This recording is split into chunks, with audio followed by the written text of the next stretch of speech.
한 주간의 지역 정치권 소식을 알아보는 주간 정치 시간입니다.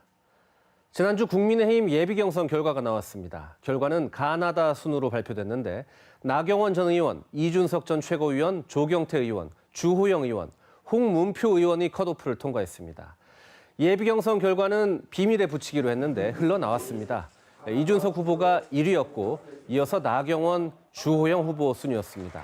여론조사에서는 이 후보가 크게 앞섰고 당원 투표에서는 나 후보가 이 후보를 1%포인트 앞섰습니다. 예비경선 결과가 나오자마자 당권주자 5명이 동시에 대구를 찾아 경북 도당 핵심 당직자 간담회에 참석했는데 이 미니 전당대회를 방불케 했습니다. 경북 도당에서의 주 연설 내용을 들어보시겠습니다. 야권 단일화 완성하지 못하면 저희는 이길 수 없습니다. 지난 엄혹한 시절에 문재인 대통령 후보 득표율이 홍준표, 안철수 후보 득표율보다 낮았습니다. 다시는 우리 당의 계파와 줄 세우기 그런 것들로 인해서 실력 있는 사람이 공천을 받지 못하고 때로는 배제당하고 이런 일이 없도록 만들겠습니다. 저는 경상북도가 그동안에 많이 소외받았다 생각합니다. 저 조경태는 당대표가 되면은 1차적으로 TK 신공항을 반드시 추진해 내겠습니다. 이번 당대표는 내년 3월 9일 대통령 선거에서 어떻게 하면 우리 당을 승리로 이끌 수 있느냐, 그 점에 초점을 맞추어서 봐야 합니다. 흙탕물에 계보 싸움이라고 나오잖아요. 이게 무슨 짓이에요? 대리전까지 벌려져가지고 이런 짓 하면 안 됩니다. 좀 당당하게 이 당을 끌고 가고. 보신 것처럼 변화를 외치는 이준석 후보, 통합을 강조하는 나경원 후보, 안정적인 선거 관리가 필요하다는 주호영 후보 등이 치열한 당권 경쟁을 펼치고 있습니다. 현재 판세는 자칭 영선이라는 이준석 후보가 4선과 5선 후보들을 앞서는 모습인데요.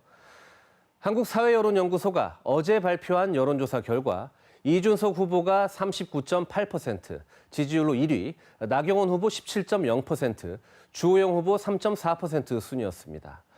국민의힘 지지층 조사 결과만 따로 봐도 이 후보가 50.1%로 1위에 올라 나경원 후보를 크게 앞서고 있습니다.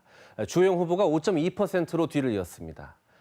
지역별로도 이 후보가 전체적으로 우세했고 특히 대구 경북 지역에서도 지지율 1위였습니다.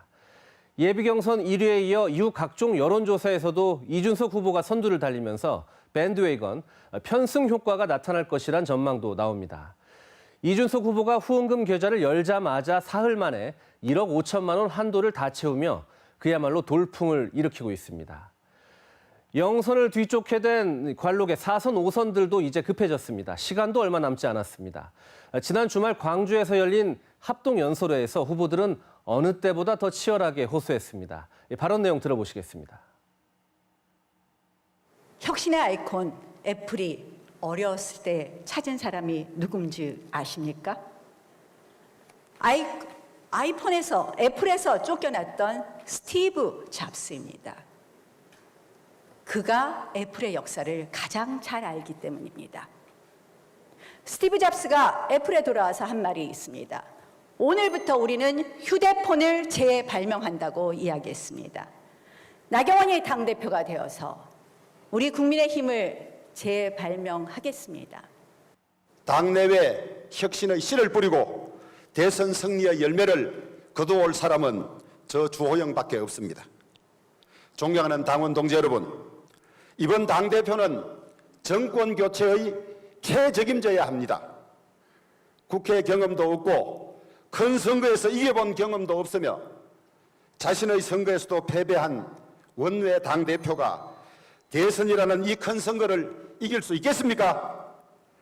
지난 총선 참패의 교훈을 벌써 잊으셨습니까? 이처럼 중진 후보들의 맹공을 받고 있는 이준석 후보는 반격을 자제하는 듯 하면서도 네거티브 선거를 비판하며 세대 교체에 방점을 찍었습니다. 지난 며칠 참 개파 운운하는 낡은 정치의 관성 속에서 네거티브가 횡행하다 보니 그 속에서 전당대회가 혼탁 터지는 것 같아서 마음이 무거웠습니다. 그런데 예비 경선의 결과를 보고 나니 저라도 정신을 차려야겠다라는 생각이 들어서 오늘 다시 한번 미래와 비전으로 당원들께 말씀 올리겠습니다. 당대표 후보들은 모레 대구 엑스코에서 대구 경북 합동연설회를 개최합니다. 이번 당대표 선거가 지역 대결 구도가 아니라 세대 간 대결 구도로 흘러가면서 신진 세력 중에선 혼자 예비 경선을 통과한 이준석 후보에게 유리할 것이란 전망도 있습니다. 그러나 국민의힘 당대표는 당원 투표 70%에 여론조사 30%를 더해 선출하기 때문에 결과를 예단할 수는 없는 상황입니다. 2006년 강재섭 대표 이후 15년째 대구 경북 출신 당대표는 나오지 않고 있는데요. 전체 책임 당원 가운데 3분의 1을 차지하는 영남 당원들의 선택이 당락을 가를 것으로 보입니다. 당대표를 뽑는 국민의힘 전당대회는 11일에 열리는데 이준석 후보의 선전은 돌풍일지 아니면 찻잔 속 태풍에 그칠지 이번 전당대회가 유례없는 관심을 끌고 있습니다. 이번 국민의힘 경선은 과연 국민의힘이 진정으로 탄핵의 강을 건너고 권력 교체를 이룰 수 있느냐. 이제 앞으로 10개월 남았습니다. 그래서 일대 분수령이라고 볼 수가 있겠고요. 이런 면에서 지금 30대 후보의 돌풍 그리고 초선 의원들의 선전 이것들이 한국 보수정당 역사를 어떻게 바꾸느냐도 상당한 관심사라고 볼 수가 있습니다.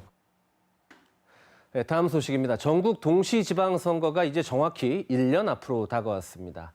대구시장과 8개 구군청의 장, 경북도지사와 23개 시군의 장을 뽑고 시도교육감도 뽑습니다. 또 광역의회와 기초의회 의원도 함께 뽑습니다. 대구시장에는 권영진 현 시장의 3선 도전 가능성이 높다는 전망이 나오고 있는 가운데 지역 정가에서는 여야에서 10명 이상의 후보 이름이 오르내리고 있는 것으로 전해졌습니다. 경북지사는 이철우 현 지사가 재선에 도전할 것이 확실시되고 있고 더불어민주당에서 복수의 후보가 출마를 고심 중인 것으로 알려졌습니다. 지역 일꾼들을 뽑는 대형 이벤트지만 아직까지 대선 전국에 묻혀서 유권자들의 관심에서는 조금 멀어져 있다는 지적도 있습니다. 지난 2018 지방선거는 직전에 열린 대통령 선거의 영향을 크게 받았습니다. 내년 지방선거 역시 대선 석 달 뒤에 치러지는 만큼 대선의 영향이 클 것이란 전망이 우세합니다. 지금까지 주간 정치였습니다.